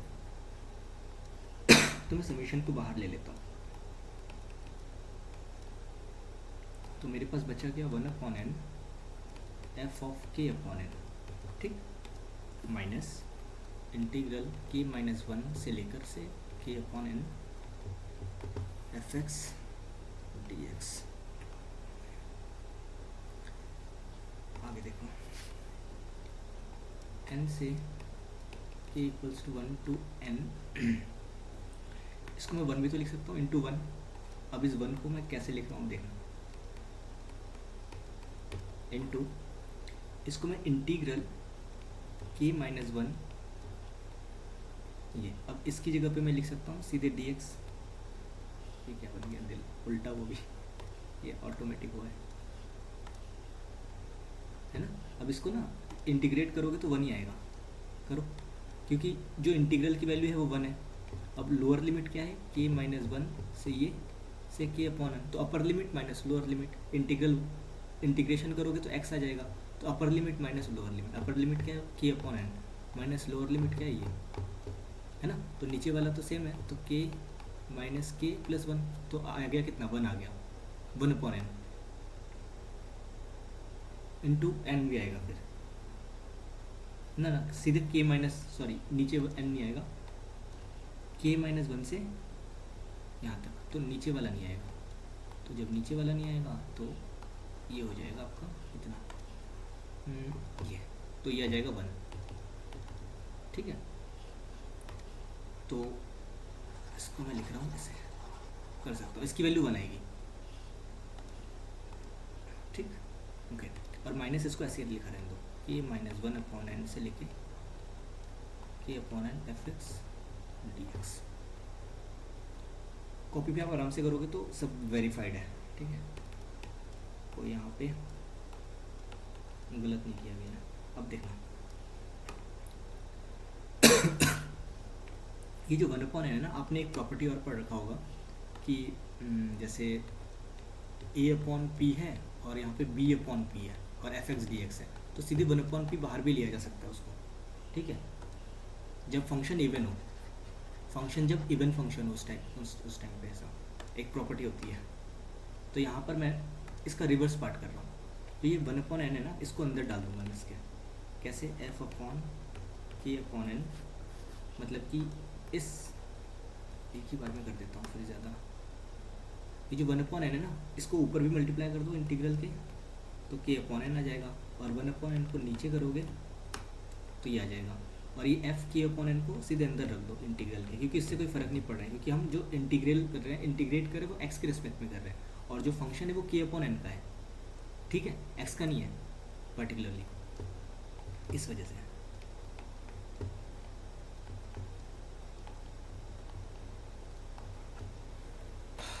दर्द हो गया है। चलो अब यहाँ पर से फिर से देखो, कुछ खास है।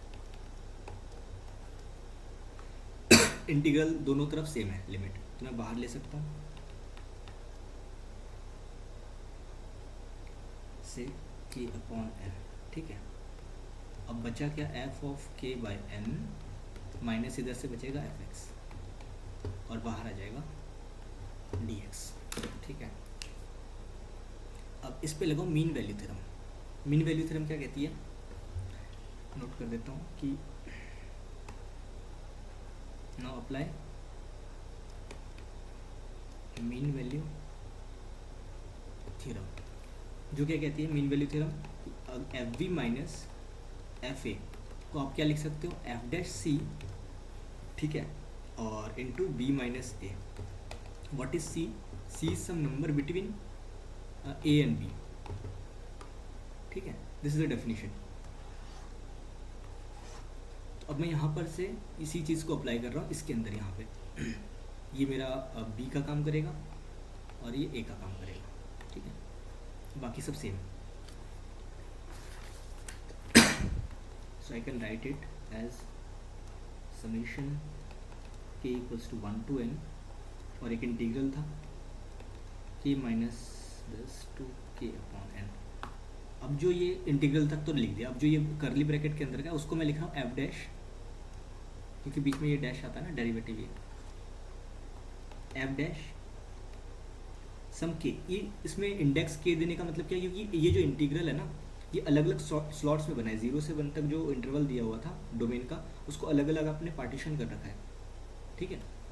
तो हर एक पार्टीशन के अंदर से हम अलग अलग इंटीग्रल बना रहे हैं और फिर उनको सम कर रहे हैं, और ये सब जो है फंक्शन होंगे एक्स के, ठीक है, इनटू बी माइनस ए। बी माइनस ए का मतलब क्या हुआ, हमारा बी क्या है एक्स, और बी क्या है के अपॉन एन, और एक्स क्या है, और ए क्या है एक्स, तो k upon N minus x into k upon N minus x, ये बी माइनस ए है, ठीक है। ये एफ डैश सी और ये, और तो फिर ये जाई के कहाँ पे आना चाहिए, इस इंटरवल के अंदर आना चाहिए, है ना, वेयर। अच्छा उसको थोड़ा सा बाद में लिखते हैं, और साथ में एक डी एक्स आएगा, ठीक है। और यहाँ पे नोट कर दो ये जो वैल्यू है दीज आर कमिंग फ्रॉम के अपॉन एन टू एक्स, इस इंटरवल से ये सारी चीज़ें आ रही हैं, ठीक है। अच्छा यहाँ तक अगर हो गया है तो इसको यहीं पे रखो, फिर अभी कुछ और चीज़ें करनी है, कुछ चीज़ें अज्यूम करो। लेट दिस एम के, स्मॉल एम के क्या है, this is infimum of the set this, जहाँ पे सारे डेरिवेटिव्स की वैल्यू ली गई है, और x कहाँ है, ये हर एक इंटरवल में से आ रहा है, ये जहाँ पे इंटीग्रेट किया है आपने k माइनस 1 अपॉन एन से लेके k upon n close interval. एक बार इंटीग्रल कर रहे हो तो उसके अंदर से एक बार इन्फीमम उठाओगे, ठीक है, जो रीमान सम है, और एक कैपिटल लो जिसमें आप इसको सुप्रीमम रखो, वही डेरिवेटिव्स ही उठाओ सेम इंटरवल में से, मतलब लिमिट सुप्रीमम और लिमिट इन्फीमम निकाला जा रहा है फंक्शंस का। बट यहाँ पे क्योंकि फंक्शन के बारे में डिस्कशन नहीं कर रहे हैं, एफ डैश के बारे में डिस्कशन कर रहे हैं, इसलिए अलग से फिर वो लिखा जा रहा है, ठीक है। मतलब पूरे इंटरवल में फंक्शन की मैक्सिमम लिमिट और इन्फीमम लिमिट। अब आगे करना है। अच्छा तो यहाँ से एक चीज़ तो क्लियर है, let this and this and this, then जो एम के होगा वो कुछ छोटा होगा एफ डैश एक्स से और एम के से, है ना, फॉर ऑल एक्स इन, ये रिलेशन हमेशा होल्ड होगा, क्योंकि एफ डैश ये नीचे वाला क्या है, उस पर्टिकुलर इंटरवल में सबसे इन्फीमम, और एम के क्या है, कैपिटल एम के उसमें सबसे बड़ा। अच्छा अगर ये ऐसा है तो ये इम्प्लाई करेगा कि एम के टाइम के अपॉन माइनस एक्स और एफ डैश। अब इस x को मैं चेंज कर सकता हूँ, अच्छा यहाँ पे x ना लिखे जाई के कर दो, क्योंकि उसके अंदर से हमने पर्टिकुलरली वही पॉइंट उठा रखा था f के, जाई के x F dash this into K upon N minus X, this is less than equals to capital M K upon N minus X, ठीक है। ये सब इसी इंटरवल में हो रहा है, ठीक है, for all X in that interval. आगे अब इंटीग्रेट भी कर दो, ठीक है, तो तब भी चल जाएगा हर एक जगह पे, k माइनस 1 से लेके k अपॉन एन तक। मैं एक काम करता हूँ, ठीक है, मैं यहाँ पे ही डाल देता हूँ क्योंकि बहुत लिखना पड़ रहा है, k अपॉन एन यहाँ से लेके k अपॉन एन तक, और साथ में dx, साथ में dx k upon n dx, ठीक है। अभी बचा है, रुको, अब समेशन भी अप्लाई करो इसके बाहर। तो समेशन उस लाइन में तो मैं लिख नहीं पाऊंगा, तो अगली लाइन में लिखता हूँ, समेशन के इक्वल्स टू 1 to n, अभी पूरा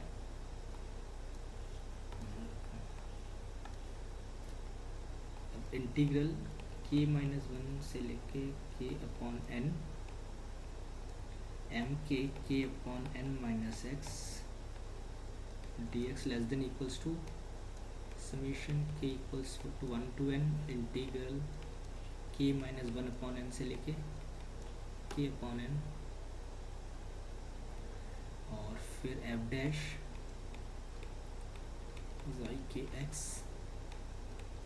k upon n minus x D x summation k equals to 1 to n k minus 1। ये आखिरी सवाल है जो मैं बता रहा हूँ। इसके बाद एक टोपोलॉजी का क्वेश्चन बस मैं मेंशन कर दूंगा किस टाइप का एक आता था। ठीक है, यहाँ तक हो गया। अब इसको मान लो इक्वेशन नंबर 1, ठीक, ये सपोज इक्वेशन नंबर 1 है अपनी। ठीक है, अब एक चीज़ पे ध्यान दो, मैं ये वाली वैल्यू कैलकुलेट करना चाह रहा हूँ, ये इंटीग्रल। ठीक है, अब ये इंटीग्रल x पे डिपेंड कर रहा है, तो ये m के तो कांस्टेंट हो जाएगा, तो इसको मैं बाहर रख दूंगा। ठीक है, ओके। तो मैं इंटीग्रल करना चाह रहा हूँ, integral k minus 1 upon N से लेके k अपॉन एन m k by n minus x D x, इसकी वैल्यू। अब m के कांस्टेंट था तो ये बाहर आ जाएगा। उस पर्टिकुलर इंटरवल में तो वो हमेशा कांस्टेंट होगा ना, जो इन्फिमम और जो सुप्रीमम होगा, हमेशा मिनिमम मैक्सिमम मतलब। तो जो बचा है वो इंटीग्रल k माइनस ये से लेके k upon N minus x D x. अब इंटीग्रेट हो जाएगा इजीली, तो m के आ जाएगा बाहर और ये आ जाएगा k x upon N minus x square upon 2। अब इस पर लिमिट अप्लाई करोगे, ये वाली। So this is what m के अपर लिमिट क्या है, k अपॉन एन रखोगे, जहाँ पे x है वहाँ पे k अपॉन एन, तो आपके पास आ जाएगा k square upon N square minus k square upon 2n square, upper limit रखने पे, माइनस लोअर लिमिट रखोगे तो k minus 1 divided by n square minus k minus 1 squared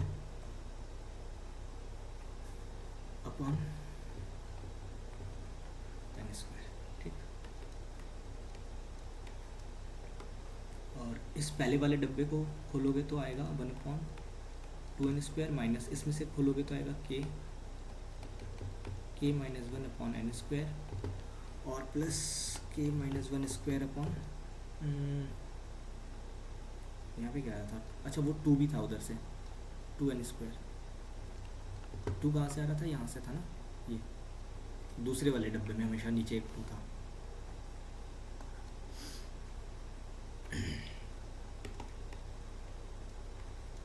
अब देखो यहाँ पे नीचे से ना 2n स्क्वायर बाहर ले लो कॉमन, तो जैसे 2n स्क्वायर बाहर कॉमन ले लोगे तो आपके पास बचेगा 2k माइनस 1 और plus k minus 1 whole square.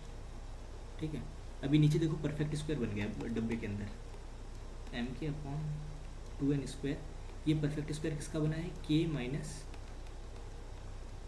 Sorry यहाँ पे नहीं आएगा, इसका perfect square a square plus b square minus 2ab बन गया है ना, m के अपॉन 2n स्क्वायर। अब k माइनस इसकी वैल्यू आती है 1, तो 1 का स्क्वायर, तो 1 का स्क्वायर क्या होता है 1, तो m के अपॉन 2n स्क्वायर इसकी फाइनल वैल्यू आ गई। ये किसकी वैल्यू निकाली आपने, इस वाले इंटीग्रल की वैल्यू। ठीक है, इधर से। तो अब इधर वाले पे ध्यान दो, अगर इधर वाले का निकालोगे वो भी सेम आएगा, बस यहाँ पे स्मॉल m कांस्टेंट था, यहाँ पे कैपिटल M भी कांस्टेंट है और बाकी सारी चीज़ें सेम है। तो अब सेकंड वाले का जैसे निकालोगे तो similarly integral k minus 1 upon n से लेके k upon n k minus n upon x D x भी क्या आएगा, ये स्मॉल m की जगह पे कैपिटल M आ जाएगा, capital M upon 2n square. ठीक है, इसको इक्वेशन नंबर 2, इसको इक्वेशन नंबर 3। अब इक्वेशन 2 और 3 की वैल्यू 1 में डाल दो। ठीक है, सब्स्टिट्यूट द वैल्यू ऑफ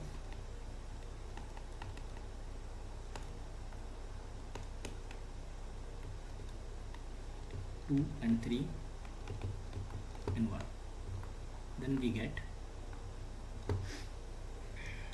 तो इन दोनों की वैल्यू 1 में डाल दो, यानी इस पूरे इक्वेशन में डाल दो, तो आपको क्या मिलेगा, चलो लिख ही लेते हैं, समीशन था और फिर वो सारी चीज़ें।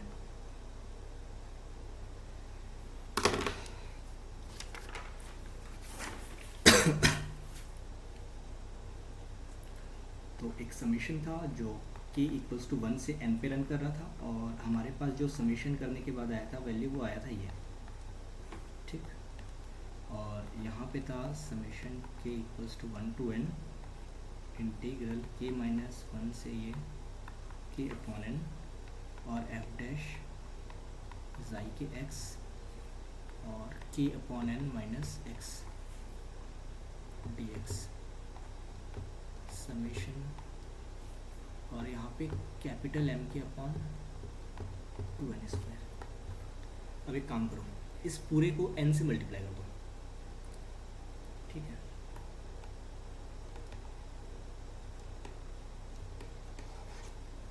क्यों कर रहे हैं? क्योंकि हमारे पास जो स्टार्टिंग में एक्सप्रेशन था उस पे n था, ठीक है, उसमें n था। ये किस कलर से लिखा हूँ मैं, ये, ठीक है, इस वजह से।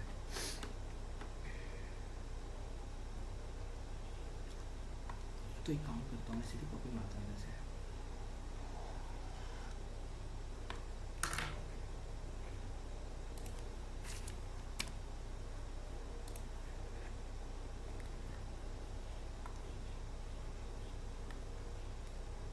n n n, ठीक है, ठीक है। तो ये अब देखो, ये जो समेशन है ये अंदर से बाहर आ जाएंगे, ये 2n² से उधर से कट जाएगा, तो हमारे पास बचेगा 1/2n समेशन एम के। समेशन एम के का मतलब हुआ k की वैल्यू 1 से लेके n तक जा रही है, और अंदर ये सेम चीज़ है, और इधर है 1/2n और समेशन कैपिटल एम के, k की वैल्यू 1 से n तक, ठीक है। और ये पूरा का पूरा सेम है यहाँ पे। इसका मतलब क्या हुआ?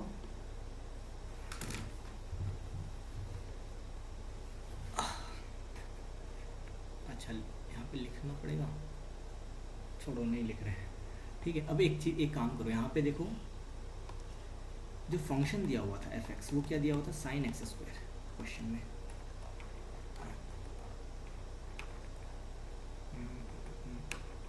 ये पहली लाइन में देखो, फंक्शन क्या दिया हुआ था? sin x², ठीक।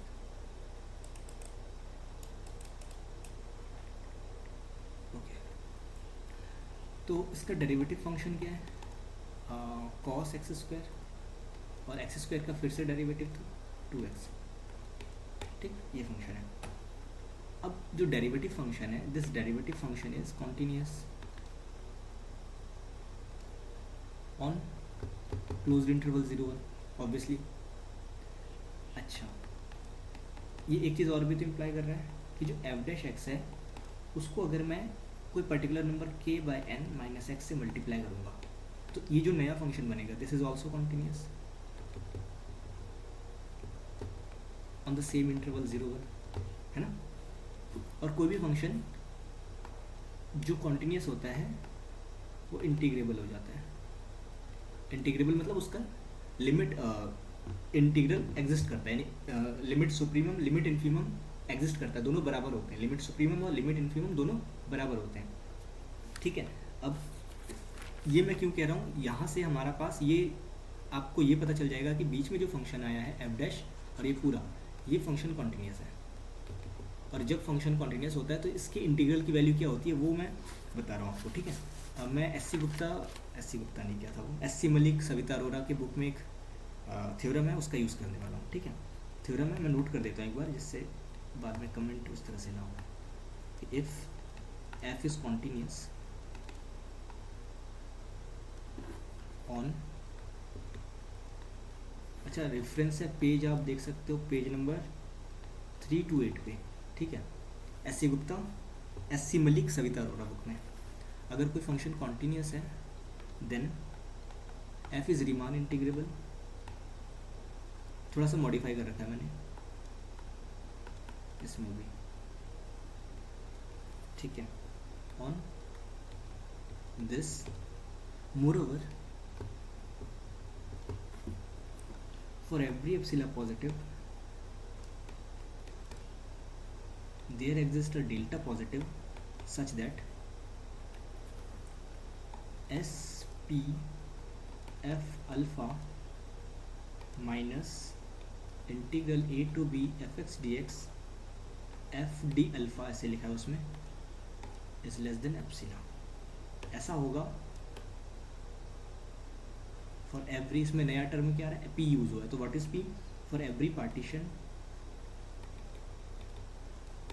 P of A B, partition किसका, ए बी का, ठीक है। यानी जो एस पी एफ है, एस पी एस मतलब उसका जो पार्शियल सम है उसमें और उसके इंटीग्रल में कोई डिफरेंस नहीं होता, ये दोनों सेम होते हैं, क्योंकि ये क्या कहा गया है, फॉर एवरी कहा गया है, फॉर एवरी एप्सिला, यानी एप्सिला की वैल्यू कुछ भी ले लो ये दोनों बराबर आने वाला है, ठीक है। तो आप ऊपर देखो आपने अल्टीमेटली लिया क्या है, ये आपने लिया है पार्श, वही लिया है, क्या कहते हैं इसको, मैं थोड़ा सा और एक सेकेंड, इस पूरी चीज़ को मैं ऐसे भी तो लिख सकता हूँ इसको, this is nothing but half of m1 plus m2 up to mn divided by n, और ये क्या है, this is half of capital M1 M2 up to capital Mn upon averages है, यानी हर एक इंटरवल के अंदर जो लिमिट सुप्रीमम है उनका एवरेज, और ये, और हमें क्या पता है कि ये जो फंक्शन है वो इंटीग्रेबल है, ठीक है, एवरेज है, लेकिन एवरेज के साथ साथ एक फैक्टर और है यहाँ पे जो काम कर रहा है, वो कौन सा फैक्टर है,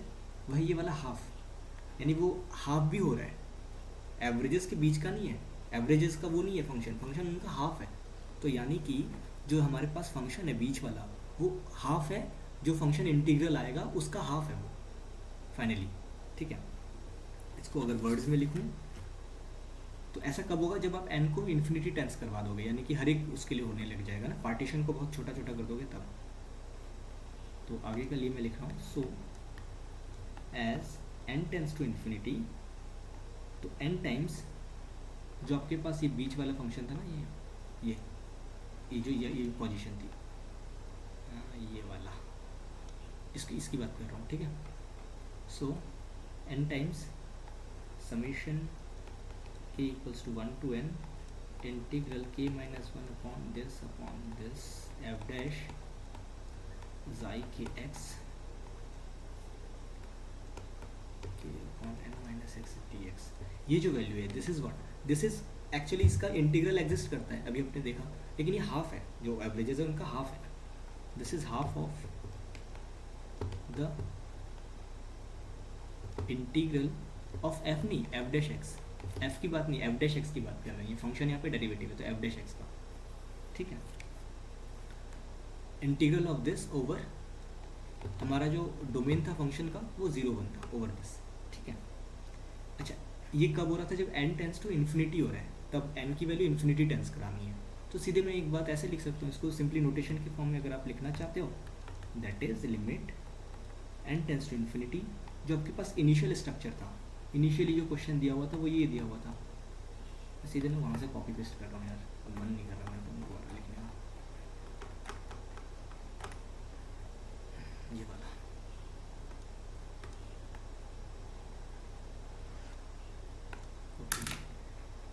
ठीक है, मतलब ये सेम चीज़ वो आपने एक्सप्रेस किया, फिर यहाँ तक पहुँचे, फिर आपने मीन वैल्यू थ्योरम लगाया, फिर और एक्सप्रेस किया, तो ये इस टर्म इस पोजीशन में आ गया, इस तरह का दिखने लग गया वो, ठीक है, यहाँ पे ये इस तरह का दिखने लग गया, और इसी को हम वो बीच में बार बार यूज़ कर रहे हैं, ठीक है।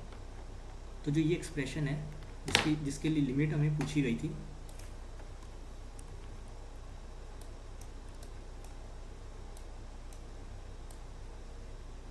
नीचे,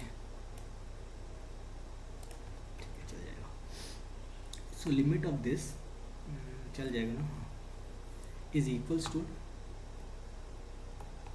equal to limit n tend to infinity n, ये चीज़ हमने किसकी इक्वल निकाली थी अभी ऊपर, ये एक्सप्रेशन था ना, इसको लिख रहे हैं हम, ये चीज़ इसी की इक्वल है ना, ऊपर कहाँ गया यार, ये इसकी इक्वल आ गया था, ठीक है, ये ऊपर उसी स्टार्टिंग से यही था क्वेश्चन, फिर उसको हमने उसकी इक्वल लाए थे, तो उसी एक्सप्रेशन को लिख रहे हैं कि ये सारी चीज़ें सेम है, n k equals to 1 to n k minus 1 upon n से लेके k upon n f dash xi kx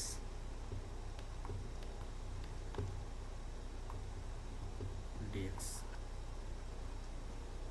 ठीक है, n इंटू दिस, और अभी आपने क्या देखा कि limit n tend to infinity पे ये सारी चीज़ें कहाँ जाती हैं, ये ऊपर, ये इक्वेशन नंबर 4 का यूज़ करो। तो ये half of integral of F dash x, so this is what, this is half of integral of F dash over 0 use equation 4, ठीक है, चौथी इक्वेशन का यूज़ करके, यानी कि half of integral of F dash x over 0 to 1 dx। ठीक, अब f continuous था तो इसका प्रिमिटिव एग्जिस्ट करेगा, तो इसका प्रिमिटिव क्या होगा, इसका डेरिवेटिव का प्रिमिटिव वही फंक्शन, तो एफ एक्स होगा। अब इसकी वैल्यू निकालनी है 0 और 1 के बीच में, तो ये क्या हो गया, F of 1 minus F of 0, ठीक है। Ultimately this is f1 minus f0 upon 2। अब आपके पास f क्या दिया हुआ था, f था f x equals to sine x square, sine x square, तो सीधे रखो f1 का मतलब होगा साइन 1 का स्क्वायर, तो साइन 1 का स्क्वायर साइन 1, और साइन 0 का स्क्वायर साइन 0 अपॉन 2, यानी कि आ गया अल्टीमेटली साइन 1 अपॉन 2, ठीक है। तो ये जो भी सीक्वेंस दिया हुआ था, एक तरीका तो ये था कि आप इन सारी चीज़ों से होकर गुजरे, दूसरा तरीका ये था कि आप इसका एक रिज़ल्ट याद कर लेते कि ये जो फंक्शन ऊपर दिया हुआ है कोई भी फंक्शन हो सकता था वो, यानी कि लिमिट अगर इस टाइप की हो तो इसकी जो लिमिट होती है वो f1 माइनस f0 अपॉन 2 होती है, तो ऑप्शन सी करेक्ट था इसका, ठीक है। सो अच्छा, एक क्वेश्चन और है टोपोलॉजी का, वो मैं सिर्फ नोट कर देता हूँ, वो मुझे क्वेश्चन भी एग्जैक्टली याद नहीं है, तो चौथा ऑप्शन तो ऐसी हवा में है वो, ठीक है, मैं नोट कर देता हूँ। क्वेश्चन नंबर 12, क्वेश्चन 12 कह रहे हैं टाउ डिफाइंड है टोपोलॉजी, वो सारे subsets set of real number के कि या तो वो 5 हो या तो उस सेट के अंदर 0 बिलोंग करे, रियल नंबर 0, ठीक है। फिर पूछ रहा है then which of the following is true. Options were थे कि ये जो टाउ है, दिस टाउ इज हाउसडॉर्फ का मतलब होता है कि सेपरेशन एग्जाम, मतलब कि कोई भी उसमें 2 पॉइंट्स लो तो उसको डिस्टिंक्ट करने के लिए 2 इंटरवल्स उसमें एग्जिस्ट करते हो कि नहीं, डिसजॉइंट, ठीक है, मतलब पॉइंट्स को डिस्टिंक्ट करने के लिए हाउसडॉर्फ प्रॉपर्टी कहते हैं इसको। जैसे R में अगर आप कोई 2 डिस्टिंक्ट पॉइंट लेते हो, है ना, जैसे R2 की बात करें आप, ठीक है, R2 कोई स्पेस है, तो इसके अंदर एक पॉइंट आपने अल्फा लिया, एक पॉइंट बीटा लिया सपोज, या फिर R की बात करें तो अगर 2 पॉइंट्स हैं तो इनके अराउंड, बीटा के अराउंड एक नेबरहुड मिलेगा, अल्फा के अराउंड एक नेबरहुड मिलेगा, जो दोनों डिसजॉइंट होंगे हमेशा, तो वो पॉइंट्स को डिस्टिंक्ट करने का एक तरीका है, कहने का तरीका है। अगला ऑप्शन था Q complement is dense in tau, option C says closed interval 0-1 is compact, और ऑप्शन डी में ना कुछ 0 अंडरूट पी करके कुछ पूछा गया था ऐसे, ठीक है, और उसके बारे में डेंस पूछा गया था, मुझे डाउट है इस पर, ठीक है। और बाकी ऑप्शंस कुछ इसी तरीके से थे, एग्जैक्ट कुछ भी नहीं है मैंने जो अब तक आपको बताया एग्जैक्टली, क्योंकि एग्जाम मेमोरी में इतना सब भर के लाना इज़ नॉट पॉसिबल, ठीक है। सो आज की वीडियो में इतना ही, 12 क्वेश्चन इसमें हैं, तो अगर आपको अच्छा लगा तो कमेंट्स कर देना कि या अच्छा चल रहा है सब कुछ, तो फिर मैं अगले 2 वीडियोज़ में भी अच्छा करने की कोशिश करूँगा। सो दिस इज़ डन, अब ये और ये रिमेनिंग बचा है, तो ठीक है। Thank you for watching the video, okay bye.